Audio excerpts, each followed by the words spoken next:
Okay, so in this video, we're going to put it all together for you about graphing a quadratic function. Take everything we've been talking about, kind of summarize it. Okay, so a quadratic function comes in the form, or can be written in the form, ax squared plus bx plus c. That is true. We also have the vertex form. The first form is generally called the general form, but the vertex form for it, which is f of x equals a x minus h squared plus k.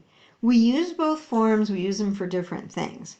By the way, the a here and the a there, that's the same a, okay? Now notice in the top form you have b and c, and in the bottom form you have h and k. All right. We know that the vertex is at HK.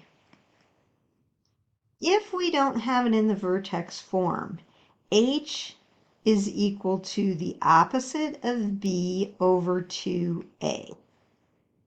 K is equal to F of the opposite of B over 2A. Or you could say F of H. This is the vertex formula.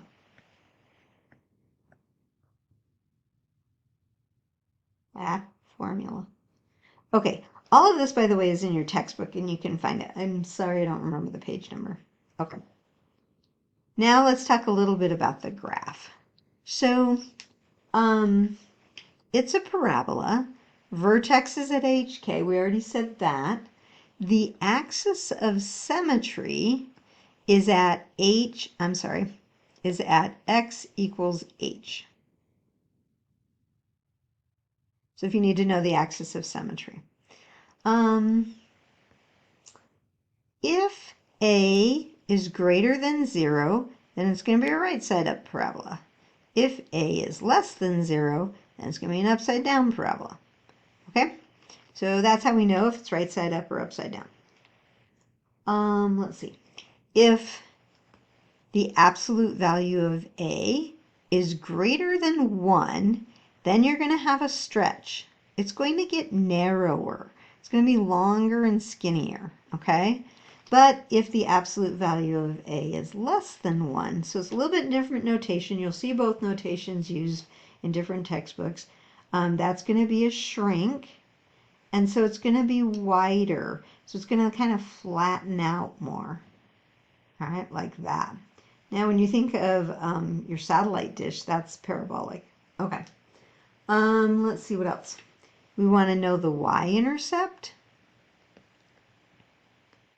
Sometimes we want to know the y-intercept. Then you find f of 0. Okay, that will be the y-intercept. So the y-intercept, I should have wrote it better. Sorry.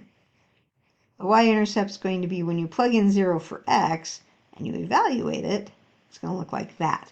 By the way, this is the same thing, same as 0 comma c. So remember when we talked about the two forms, if you want to know the y-intercept, it's easiest to do it there, right? And not put it in the other form. Okay, now let's look at the x-intercepts. X-intercepts, you take your equation ax squared plus bx plus c and set that equal to 0. You can use the quadratic formula for this, or you can factor. Or you can use, one of the other methods, but usually it's either quadratic formula or factoring to find the x-intercepts. Now, because of that, certain things happen when we use the quadratic formula, and it has to do with the discriminant. So if you don't remember what the discriminant is, we went over that in chapter 1 when we talked about the quadratic formula. So go find whatever section that is on the quadratic formula and you can see what discriminant is. But it's when you have the b squared minus 4ac. When that's greater than 0, then you're going to get two x-intercepts.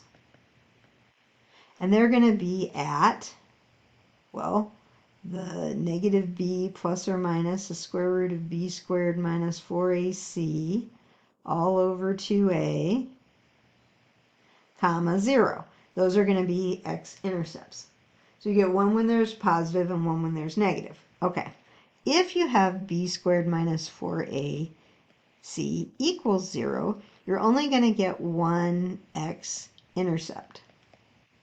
And that's going to be at negative b over 2a, comma 0. Because the radical part, you won't have that. It'll just be 0. Okay. And if b squared minus 4ac is less than 0, meaning it's negative, there are no x-intercepts. So it'll be like you'll have a graph, and it'll be like above here. Or it could be a graph, and it could be, if it's upside down, it could be something like that, where it doesn't cross the x-axis. So that does happen. So that's a review, kind of, and some more information as well about graphing a quadratic function.